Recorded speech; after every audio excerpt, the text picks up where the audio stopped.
किसी बिल्डर या real estate company के डिफॉल्टर होने की सूरत में आपके सपनों का घर आपसे दूर होता चला जाता है। न पोजेशन मिलता है और ना ही चुकाई गई ईएमआई की रकम। ऊपर से बिल्डर का लेनदार बैंक उसके प्रोजेक्ट पर कब्जा जमा ले तो आपकी रही सही उम्मीद भी यहां खत्म हो जाती है।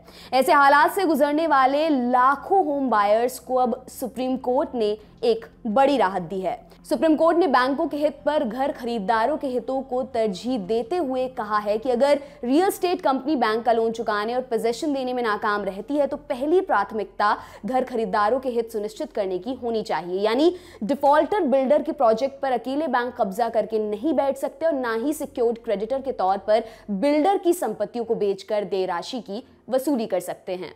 जानते हैं सुप्रीम कोर्ट ने क्या कहा। जस्टिस एमआर शाह और जस्टिस बीवी नागरत्न की बेंच ने राजस्थान हाईकोर्ट के फैसले को सही ठहराते हुए यह व्यवस्था दी है। बेंच ने हाईकोर्ट के फैसले के खिलाफ यूनियन बैंक ऑफ इंडिया की याचिका खारिज करते हुए कहा कि real estate regulation and development act RERA और securitisation and reconstruction of financial assets and enforcement of securities act के तहत रिकवरी या वसूली की प्रक्रिया के बीच अगर टकराव की नौबत आती है तो रेरा कानून को तरजीह दी जाएगी। गौरतलब है कि केंद्र सरकार ने इंसॉल्वेंसी एंड बैंक्रप्सी कोड में संशोधन करते हुए घर खरीदारों को डिफॉल्टर कंपनी का भविष्य तय करने वाली लेनदार कमेटी का हिस्सा तो बना दिया था, लेकिन बकाये के भुगतान में खरीदारों को प्राथमिकता नहीं दी गई है। ऐसे में होता यही रहा है कि बिल्डर के डिफॉल्ट करने पर बैंक फाइनेंशियल कानूनों के तहत उसके प्रोजेक्ट या फ्लैटों पर काबिज हो जाते हैं। ग्राहकों के पास अदालतों के चक्कर काटने के सिवाय कुछ नहीं बचता। इस मुद्दे पर property litigation expert Amit Gupta ने दी लल्लन टॉप को बताया, यह फैसला लाखों घर खरीदारों के लिए बहुप्रतीक्षित राहत के रूप में आया है। घर खरीदार न सिर्फ बिल्डर की मनमानी के खिलाफ बल्कि उसके डिफॉल्ट करने की सूरत में प्रॉपर्टी पर बैंक के कब्जे के खिलाफ भी रेरा में शिकायत कर सकते हैं। हालांकि कोर्ट का यह आदेश वहीं लागू होगा जहां रेरा के प्रावधान लागू होते हैं, लेकिन कोर्ट ने एक तरह से साफ कर दिया है कि किसी को भी ग्राहकों को लूटने की इजाजत नहीं दी जा सकती। यह फैसला बिल्डर खरीदार कानूनी संघर्ष की फहरिस्त में एक अहम कड़ी साबित होगा। पूरा मामला भी आपको बताए देते हैं।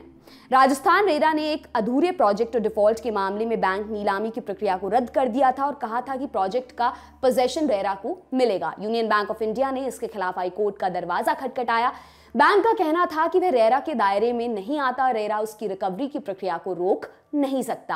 राजस्थान हाईकोर्ट ने अपने फैसले में कहा कि अगर बैंक ने प्रमोटर के डिफॉल्ट के बाद पोजेशन ले लिया है तो बायर्स उसके खिलाफ रेरा में शिकायत कर सकते हैं।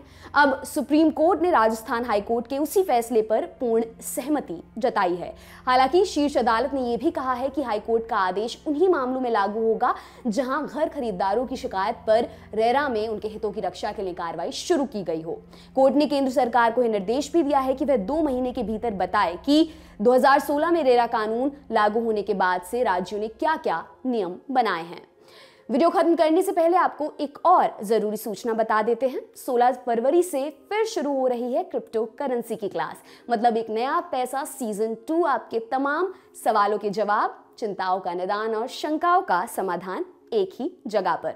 आपके लिए ये खबर लिखी हमारे साथी प्रमोद ने। मेरा नाम है दिव्यांशी। देखते रहिए दी लल्लन टॉप। शुक्रिया। क्रिप्टो मार्केट की नब्ज और घटती बढ़ती धड़कनें, कमाई के रास्ते की ढेर सारी अड़चनें, कैसे होता है नफा और नुकसान, क्यों होता है एक इन्वेस्टर परेशान, घर बैठे कैसे कर सकते हैं क्रिप्टो माइनिंग, वर्चुअल गेमिंग के कायदे और मेटावर्स की दुनिया की शाइनिंग, सुलझाएंगे सब, चाहे हो NFT वाले डिजिटल आर्टवर्क्स का संसार या लगता हो क्रिप्टो रेगुलेशन का झंझट अपार। बदल रही है दुनिया तो न रहिए सोते, लगाइए ज्ञान धारा के गोते।